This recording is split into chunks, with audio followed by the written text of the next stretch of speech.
Telangana deputy chief minister బట్టి విక్రమార్క కుటుంబ సమేతంగా శ్రీకాళహస్తీశ్వర స్వామిని దర్శించుకున్నారు.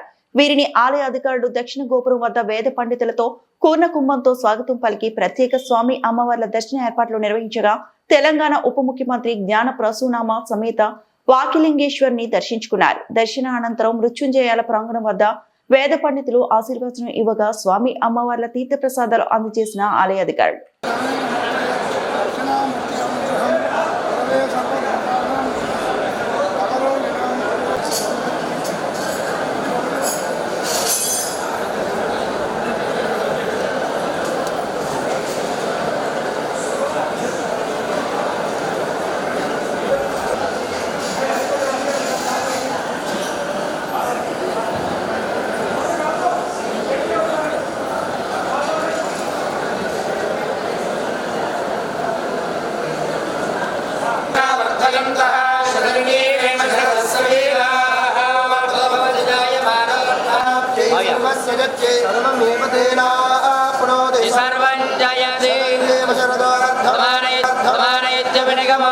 शतमिति शतन्ते